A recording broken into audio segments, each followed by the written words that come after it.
Assalamualaikum warahmatullahi wabarakatuh. Halo Bapak Ibu guru semuanya. Berjumpa kembali di acara yang diselenggarakan oleh komunitas belajar online Indonesia. Puji syukur kehadirat Tuhan Yang Maha Esa, yang mana pada kesempatan kali ini kita dipertemukan kembali di acara webinar secara record.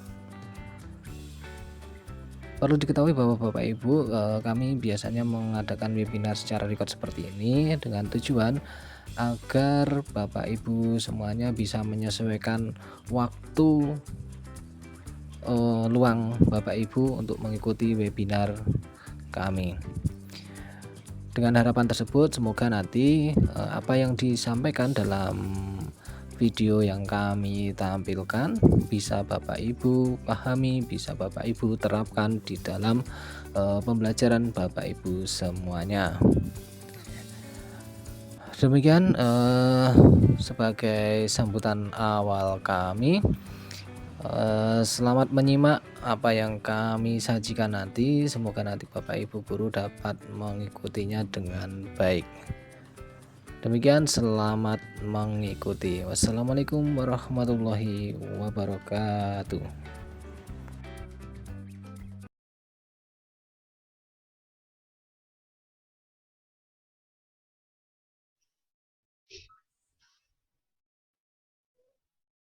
Assalamualaikum warahmatullahi wabarakatuh. Teman-teman edukasi berbagi, kita bertemu lagi ya dalam acara. Topik hari ini adalah tentang pembelajaran berdiferensiasi. Baiklah, saya akan menyampaikan kepada teman-teman tentang apa itu pembelajaran berdiferensiasi. Seperti yang kita tahu bahwa akhir-akhir ini pembelajaran berdiferensiasi mengalami booming lagi, peningkatan dalam mereka yang berminat maupun mereka yang ingin praktek di kelas masing-masing. Kenapa menjadi booming? Karena ternyata dirasakan manfaatnya yang banyak sekali dari pembelajaran berdiferensiasi. Seperti halnya bagaimana guru berusaha untuk mengenal tipe-tipe pembelajar, memahami tentang multiple intelligence ya, atau kecerdasan ganda. Seperti kita tahu bahwa di tipe pembelajar ini ada 4 paling tidak ya. Jadi yang pertama adalah auditory, kemudian visual, kinestetik, serta reading dan writing. Sementara untuk multiple intelligence itu akan kita bahas di lain waktu, walaupun ini ada sedikit kaitannya dengan pembelajaran berdiferensiasi. Baiklah teman-teman edukasi berbagi, kita akan masuk ke materi kita. Nah, sebelum kita melakukan suatu pembelajaran berdiferensiasi, bagi teman-teman bila ingin berikan materi kepada teman-teman di SMA, SMK, SMP maupun di SD dan PAUD, ada baiknya seorang narasumber memberikan satu assessment yang berupa diagnostik non-kognitif terkait pembelajaran berdiferensiasi. Misalkan pertanyaannya berupa Anda sudah lama mengenal pembelajaran berdiferensiasi, misalnya dengan durasi waktu tertentu. Kemudian bisa dijawab dengan SS, S, KS, maupun TS. SS adalah sangat setuju, kemudian S adalah setuju, KS kurang setuju, dan TS adalah tidak setuju. Jadi semakin bergeser ke arah kanan itu semakin kurang ya, kurang prakteknya atau kurang pemahamannya. Dan semakin bergeser ke kiri itu berarti pemahamannya lebih baik seperti itu. Kemudian pertanyaan kedua, misalkan Anda menuliskan pembelajaran berdiferensiasi di RPP atau modul ajar, kemudian praktek PB di kelas dan lapangan. Kemudian yang keempat, Anda belum pernah mengenal pembelajaran berdiferensiasi, misalkan. Lalu yang kelima, Anda ingin belajar PB dari orang-orang terdekat Anda. Dan yang terakhir, Anda punya media dan alat peraga untuk pembelajaran berdiferensiasi. Teman-teman, itu adalah asesmen diagnostik yang kita berikan kepada teman-teman atau rekan-rekan yang ingin belajar kepada kita selaku narasumber atau mungkin kita sebagai sarana kita berbagi materi, berbagi ilmu pengetahuan pada kolega kita.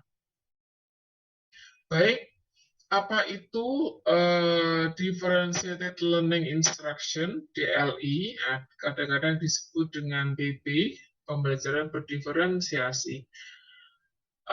Kalau kita melihat gambar yang ada di situ, maka bisa kita tarik kesimpulan bahwa siswa, anak didik, peserta didik itu ternyata memiliki talenta yang beragam. Nah, talenta itulah yang mesti kita kenali dengan berbagai cara, entah itu observasi, kemudian interview, dialog, asesmen diagnostik non-kognitif, kognitif, ataupun mungkin dengan checklist observasi, atau bahkan mungkin dengan riset kecil ya, seperti di PTK, penelitian tindakan kelas, atau mungkin juga menggunakan aplikasi, atau yang paling sederhana mungkin bisa sekedar mengamati.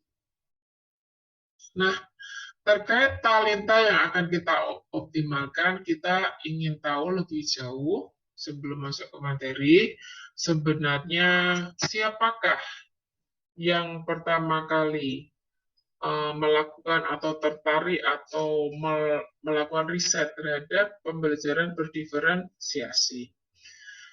Carroll and Tomlinson itu salah satu pakar yang mempunyai interest khusus pada DLI, ya, pada DLI. Dia sudah menulis banyak buku hasil dari risetnya di kelas maupun di lapangan. Kebetulan beliau pakar di sekolah berkebutuhan khusus, tapi dia juga merupakan orang yang punya interest untuk supaya hasil dari riset itu bisa dimanfaatkan dalam skala yang lebih besar bagi orang banyak, yaitu di sekolah reguler. Kita masuk ke sini. Pada gambar ini kita bisa lihat bahwa kita fokus ke gambar yang pensil itu ya. Apa yang bisa kita tarik dari gambar itu? Apa yang kita bisa simpulkan dari gambar itu? Ada beberapa guru yang mengatakan kepada kami bahwa gambar itu menunjukkan kompetensi yang mestinya dimiliki sama secara keseluruhan di kelas itu. Ketika saya bertanya lebih lanjut, apa yang akan dilakukan guru bila kita menemui anak yang di posisi yang harus memakai tatakan untuk sampai ke posisi sama dengan anak yang lain? Jawaban mereka beragam. Ada yang menyampaikan diberi motivasi, diberi dukungan, pendekatan secara personal, tapi ada juga yang memberikan tindakan remedi. Semua yang dilakukan guru itu saya nilai benar, karena semua memang dibutuhkan untuk mengangkat anak yang less kompeten menjadi kompeten. Nah, disinilah dari unsur remedi, dukungan, motivasi, pendekatan, itu yang diperlukan guru untuk mempunyai komunikasi yang efektif terhadap siswa. Apalagi siswa kita, siswa yang banyak sekali ragamnya. Ada 4 kategori tadi ya, learning style. Apa tadi? Auditory, visual, kinestetik, serta reading dan writing. Kalau kita perhatikan Di gambar ini, anak yang berada di posisi bawah ini ya, nah yang ini, kita akan tahu bahwa ini tipe suka sekali mendengarkan musik sambil belajar. Maka kita sebut sebagai tipe auditory, meskipun ini bukan satu-satunya identifikasi awal. Kemudian kita mesti mengenal masing-masing tipe belajar itu supaya kita bisa mengoptimalkan talenta mereka di kelas. Kemudian di gambar yang berikutnya, yang ini kita lihat terjadi hubungan yang sangat harmonis antara siswa dan guru, antara peserta didik dan guru, komunikasi yang efektif juga terlihat di sana, saling memecahkan masalah. Nah, hubungan yang dekat ini tentu sangat mempengaruhi tingkat kompetensi siswa, tingkat keberhasilan siswa di kelas maupun di luar kelas. Sementara pada gambar ketiga, bahwasanya kebetulan kami melakukan pengawasan di SMK. SMK itu 70% harus praktek dan 30% itu teori. Artinya, porsi praktek mestinya lebih banyak. Nah, apa yang dilakukan di siswa-siswa SMK ini bisa diadop di SMA, SMP, maupun SD. Artinya, porsi praktek mereka juga perlu diperbanyak supaya tingkat kompetensi mereka, life skill mereka bisa bertambah. Baik, sekarang kita akan masuk apa tuh yang sebetulnya yang dimaksud dengan pembelajaran berdiferensiasi. Dari beberapa hal yang kami coba amati, ternyata suatu aktivitas, suatu proses pembelajaran di kelas dikatakan berdiferensiasi jika satu, yang pertama adalah proaktif. Jadi proaktif ini dari sisi guru maupun siswanya.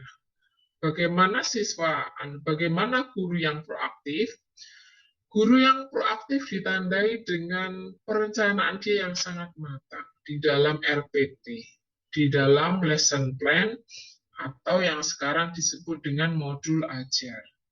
Apa yang direncanakan, metodenya, alat peragannya, asesmennya, semuanya lengkap.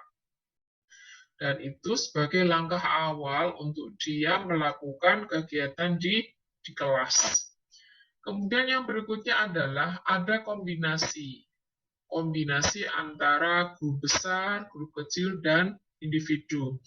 Artinya, guru bisa melakukan perubahan dari kelompok besar, misalnya bekerja berkelompok satu kelas misalkan 36 orang, maka 36 orang bisa dibagi dalam grup besar, bagi dua, atau bagi grup kecil berlima-lima gitu, atau sampai instruksi yang menuju pada kegiatan individu. Artinya, di RPP itu, di modul ajar yang ditulis oleh guru, semuanya harus bisa melakukan hal di atas dalam kegiatan di kelas. Saya lanjutkan, yaitu tentang kualitatif. Ketika guru hanya memberikan LKS, LKPD, kemudian dia meninggalkan, atau kalau orang Jawa bilang disambi pekerjaan yang lain, maka itu artinya guru belum memberikan konteks yang kualitatif atau berkualitas atau meaningful, bermakna. Dia hanya memberikan konten kuantitas, hanya memberikan jumlah. Apalagi kalau misalkan hasil KPD atau LKS-nya itu tidak dikoreksi, tidak pula dinilai, maka itu namanya intellectual bullying, ya, sebuah bullying secara intelektual. Kalau bahasa sekarang di prank gitu ya, hanya diberi pekerjaan, tidak dikoreksi, juga tidak dinilai. Yang berikutnya adalah adanya assessment. Assessment yang dilakukan di sini tentunya tidak hanya di akhir ya, karena kita tahu bahwa ada assessment diagnostik, baik itu kognitif maupun non-kognitif. Ada asesmen formatif dan juga sumatif. Semuanya memiliki karakteristik masing-masing. Jika setiap tujuan pelajaran selesai, kita melakukan asesmen, maka kita sebut asesmen formatif. Formatif juga terjadi pada saat proses pembelajaran. Ketika guru bertanya ke siswa, siswa menjawab, ada diskusi, ada pertanyaan dari diskusi kepada guru, itu adalah proses asesmen formatif. Itu bisa dirancang guru dalam RPP atau modul ajar. Kemudian menggunakan multiple approaches. Artinya, guru berpikir tentang ragam pendekatan, model pembelajaran, metode, strategi, dan sebagainya. Artinya, pembelajaran yang bersifat teacher-centered learning tidak berlaku di sini, karena akan digantikan dengan student-centered learning, di mana ragam pembelajaran misalnya dengan project-based learning, problem-based learning, discovery learning, strategi, diskusi, beragam strategi, misalkan ada jigsaw, snowball throwing, talking stick, itu semuanya dipakai guru di dalam RPP-nya dan juga dalam pelaksanaannya. Nah, dengan demikian, student-centered learning telah teraplikasi di dalam kelas yang engaging, melibatkan siswa, relevan, ada kaitannya antara kebutuhan siswa dengan pembelajaran di kelas, interesting, menarik, karena di situ banyak media, alat, peraga yang mungkin two-way communication, yang interaktif, serta aktif. Siswanya aktif, nggak cuman duduk manis di situ, tapi dia bisa bermain peran, kemudian bisa maju berdiskusi, maju presentasi, ataupun juga bisa menempelkan hasil karyanya di kelas. Itu semuanya kegiatan yang berpusat kepada siswa. Dan mesti ada refleksi, ada before dan afternya bagi para guru itu. Yang berikutnya adalah dynamic. Dynamic di sini lawannya adalah monotonous, bersifat monoton. Itu aja. Dynamic di sini bisa diasumsikan dalam classroom management, misalkan pada penataan tempat duduk, penataan meja, penataan posisi siswa, dinamika dalam mengerjakan tugas, menggunakan papan tulis yang menarik, dan sebagainya. Itu semuanya harus dirancang sejak awal. Yang berikutnya adalah organize and plan. Semuanya dipersiapkan, diorganisir, diatur dalam RPP, dalam instruksi. Instruksinya tentu saja akan bersifat lebih kompleks dari sekedar satu jenis instruksi sebelum kita kenal pembelajaran berdiferensiasi. Baik, kita lanjutkan. Dari learning style yang saya sampaikan tadi, kita tentu bisa memahami bahwa anak-anak itu, peserta didik atau siswa, itu mempunyai ragam belajar. Tipe pembelajarnya beda-beda. Ada anak yang suka sekali belajar sendiri ya, tidak diganggu, tidak ingin diganggu temannya, atau mojok di perpustakaan sambil membawa buku banyak. Mungkin itu adalah anak yang berkategori tipe soliter, solitary. Kemudian ada juga anak yang tidak bisa sendiri. Dia selalu ingin bersama dengan temannya, ngobrol, mengerjakan tugas, maka ini tipe sosial. Tapi ada juga anak yang tidak bisa diam. Dia bergerak terus ke sana kemari, ya kan? Maka ini tipe yang kinestetik. Demikian juga tipe verbal, ini lebih fokus atau lebih tampak talentanya ketika dia berbicara. ketika dia berpidato, ketika dia menulis karangan singkat, dan sebagainya. Nah, kita sebagai guru mesti memahami semua learning style seperti ini. Sehingga kita akan mampu melihat ke depannya, oh anak ini berbakat eh, kalau di fisikal atau kinestetik dia berbakat jadi olahragawan, kemudian dia berbakat jadi penari seperti itu. Anak yang soliter misalnya dia berbakat jadi peneliti misalkan. Anak yang sosial misalkan dia berbakat jadi humas, jadi HRD, jadi wartawan, atau mungkin profesi yang lainnya. Dari situ kita bisa bekerja sama dengan BK untuk menentukan profesi-profesi apa yang memungkinkan bagi anak tersebut. Itulah salah satu manfaat dari bagaimana kita bisa memahami pembelajaran berdiferensiasi. Selanjutnya adalah beberapa miskonsepsi tentang pembelajaran berdiferensiasi. Ini ada beberapa lawan dari apa yang saya sampaikan tadi. Nah, jadi kita akan menuju ke yang lain tentang strategi. Ya, strategi dalam pembelajaran berdiferensiasi ini bisa kita lalui dengan satu, kita melakukan individual readiness. Kita bertanya, misalkan kita hendak memberikan tugas atau apa, kita sampaikan ke ada anak. Kira-kira mereka akan menyelesaikan tugas itu kapan? 1 minggu, 2 minggu, 3 minggu. Itu kita tanyakan. Ketika kita sudah sepakat, maka tentu saja anak-anak akan membangun komitmen bersama dengan kita. Jadi kita tidak menentukan sendiri berdasarkan apa yang ingin dimaui guru, tetapi kesepakatan kelas.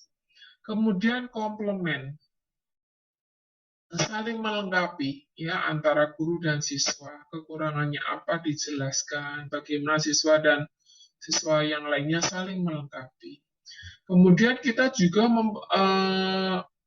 memfasilitasi anak-anak dengan beragam kemampuan tipe pembelajar seperti visual, auditory, kinestetik, dan sebagainya itu dalam teks kita, dalam konten kita, proses maupun produk. Maka kalau kita kembali ke pembelajaran berdiferensiasi, sesungguhnya areanya ada di 4 hal, yaitu di konten, proses, produk, dan environment. Kalau kita bicara tentang konten, maka konten itu bisa kita asumsikan dengan banyak hal. Ketika kita bicara tentang auditory, ya kan, maka konten kita mungkin mengharuskan kita memberikan area pada anak-anak auditory, suara, musik, video, ya kan? Ketika kita bertemu dengan anak yang visual, tentu saja kita ada gambar, video, flashcard, dan sebagainya. Kemudian kita bertemu dengan anak yang kinestetik, maka kita merancang adanya role play, mini drama, performance, atau hal-hal yang berkaitan dengan gerakan. Kemudian ketika berkaitan dengan anak-anak yang reading writing, tentunya kita menyediakan teks ya, teks yang tertulis maupun teks yang bersifat lesan. Jadi memakai suara aja, nggak apa-apa teksnya. Jadi teks itu tidak selalu tertulis, bisa juga lesan. Kemudian dalam proses, tentunya kita guru bagaimana mengolah semua bahan yang bersifat 4, ya, learning style tadi bersifat 4 dalam proses pembelajaran. Maka kita pandai-pandainya guru memilih metode yang bisa memfasilitasi 4 tipe pembelajar itu larut dalam kegiatan di kelas. Asik tentunya. Yang berikutnya adalah produk. Produk yang dihasilkan tentu saja sesuai dengan talenta anak-anak. Saya sudah pernah mempraktekkan satu RPP yang dilaksanakan oleh 3 guru jurusan desain busana, di mana saya mengajak mereka untuk mempraktekkan pembelajaran berdiferensiasi setelah melalui konten, proses. Nah, produknya ini adalah sebuah desain busana yang bisa diselesaikan siswa dengan beragam cara.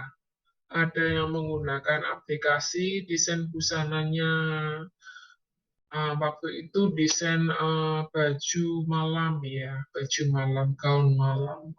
Jadi ada yang menggunakan aplikasi, ada yang menggunakan pensil warna, ada yang sketsa hitam putih tentunya, ada juga yang menggunakan perca, bahkan ada juga yang menggunakan dari itu daun-daun kering, ya, daun-daun kering yang mereka buat menjadi sebuah gaun malam. Nah, semuanya itu adalah pilihan siswa sejak dari awal.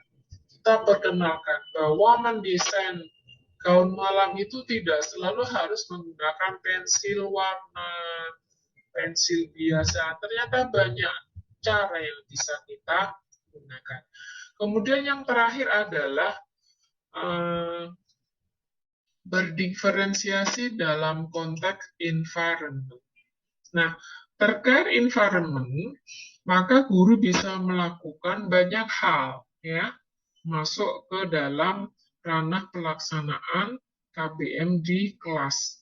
Dari mulai flexible sitting, bagaimana guru menata bangku, apakah berbentuk O besar, O kecil, atau U ya, atau biasa.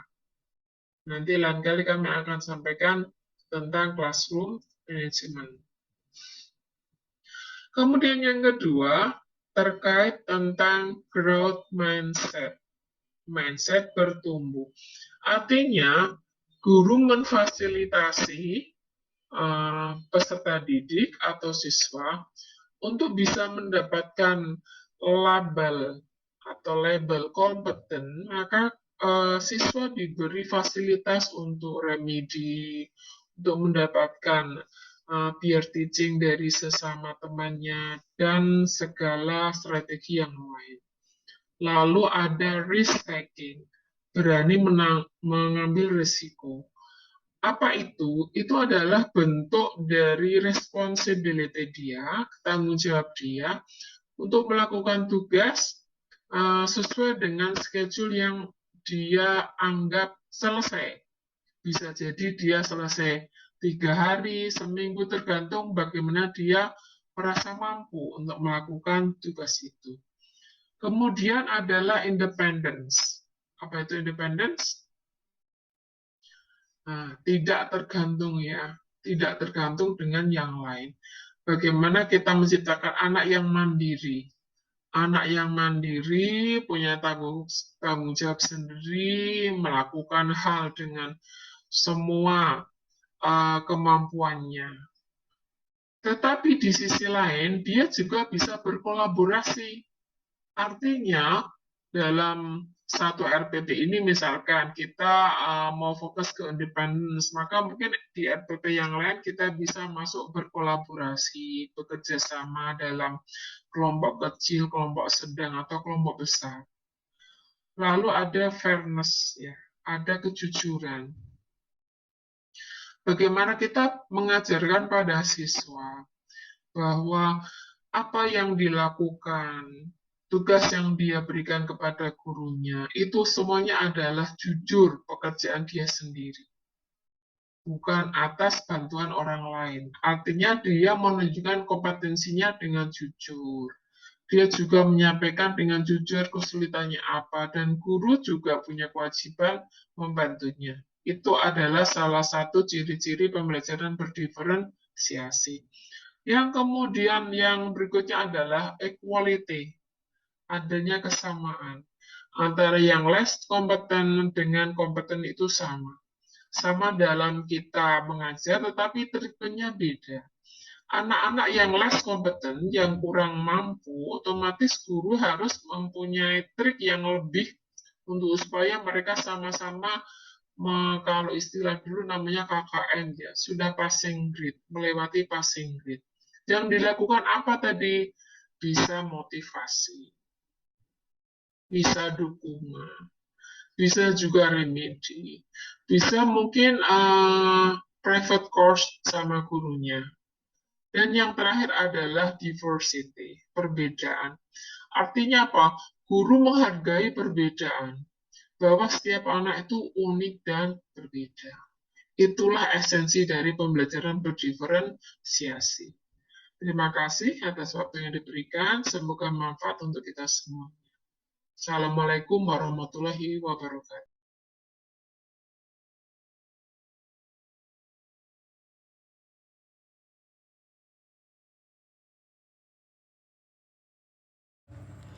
Bapak Ibu, itulah tadi pemaparan materi yang sudah saya sampaikan. Nanti untuk Bapak Ibu mungkin bisa membuat semacam resume materi pada kesempatan kali ini untuk nantinya kita inputkan di bagian presensi. Demikian, semoga acara ini bermanfaat untuk semuanya. Assalamualaikum warahmatullahi wabarakatuh.